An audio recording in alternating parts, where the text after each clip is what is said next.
ಒಂದು ಸ್ಮಾರ್ಟ್ಫೋನ್ ತೊಗೊಳಕ್ಕಿಂತ ಮೊದಲು ಏನೇನು ನೋಡ್ಬೇಕು, ಏನೇನು ಸ್ಪೆಸಿಫಿಕೇಷನ್ ನೋಡ್ಬೇಕು ಅನ್ನೋದು ಈ ವಿಡಿಯೋದಾಗ ಸಂಪೂರ್ಣವಾಗಿ ತಿಳಿಸ್ಕೊಡ್ತೀನಿ. ವಿಡಿಯೋನ ಎಲ್ಲೂ ಸ್ಕಿಪ್ ಮಾಡೋದು ಕೊನೆವರೆಗೂ ನೋಡಿರಿ. ಒಂದನೇ ಪಾಯಿಂಟ್ ನೀವು ನೋಡಬೇಕಾದದ್ದು ಅದರ ಡಿಸ್ಪ್ಲೇ, ಅಂದ್ರೆ ಅದು ಯಾವ ಡಿಸ್ಪ್ಲೇ ಐತಿ, ಏನು IPS ಡಿಸ್ಪ್ಲೇ ಐತು, ಏನು AMOLED ಡಿಸ್ಪ್ಲೇ ಐತು ಅನ್ನೋದು ನೋಡ್ಬೇಕು. ಎರಡನೇದು ಅದರ ಪ್ರೊಸೆಸರ್, ಸ್ನ್ಯಾಪ್ಡ್ರ್ಯಾಗನ್ ಪ್ರೊಸೆಸರ್ ಐತು, ಏನು MediaTek ಪ್ರೊಸೆಸರ್ ಐತು. ನೀವು ಸ್ನ್ಯಾಪ್ಡ್ರ್ಯಾಗನ್ ಪ್ರೊಸೆಸರ್ ಒಳಗಾರ ತೊಗೊರಿ, ಇಲ್ಲಕ MediaTek ಡೈಮೆನ್ಸಿಟಿ ಪ್ರೊಸೆಸರ್ ಒಳಗಾರ ತೊಗೊರಿ.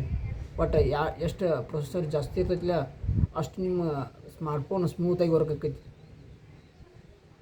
ಮೂರನೇದು ಕ್ಯಾಮ್ರಾದೊಳಗೆ ಅದ್ರ ಸೆನ್ಸರ್ ನೋಡ್ಬೇಕು. ಅದು ಯಾವ ಸೆನ್ಸರ್ ಐತಿ, ಏನು ಝೈಸ್ ಸೆನ್ಸರ್ ಐತು, ಏನು ಸೋನಿ ಸೆನ್ಸರ್ ಐತು.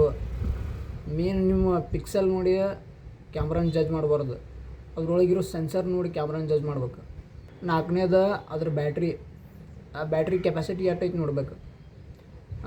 ಬ್ಯಾಟ್ರಿ ಕೆಪಾಸಿಟಿ ಎಷ್ಟು ಜಾಸ್ತಿ ಇರ್ತೈತಿಲ್ಲ ಅಷ್ಟು ನಿಮ್ಗೆ ಚಾರ್ಜ್ ಜಾಸ್ತಿ ದಿನ ಬರ್ತೈತಿ. 7300 ಕೆಪಾಸಿಟಿ ಬ್ಯಾಟ್ರಿ ಐತೆ ಇಟ್ಕೊರಿ.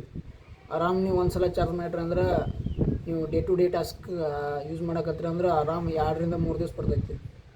ಅದಕ್ಕೆ ಬ್ಯಾಟ್ರಿ MAH ನೋಡೋದು ಭಾಳ ಇಂಪಾರ್ಟೆಂಟ್. ಇನ್ನು ಕೊನೆಯದಾಗಿ ಮತ್ತು ಚಾರ್ಜರ್ ನೋಡೋದು ಭಾಳ ಇಂಪಾರ್ಟೆಂಟ್. ಅದು ಚಾರ್ಜರ್ ಎಷ್ಟು ಜಾಸ್ತಿ ಬ್ಯಾಟ್ರಿ ಇರ್ತೈತಿಲ್ಲ ಅಷ್ಟು ಜಲ್ದಿ ಚಾರ್ಜ್ ಆಕೈತಿ. ಅದಕ್ಕೆ ಜಾಸ್ತಿ ಬ್ಯಾಟ್ರಿದು ಚಾರ್ಜರ್ನ ಪ್ರಿಫರ್ ಮಾಡಿ. ಇದಿಷ್ಟು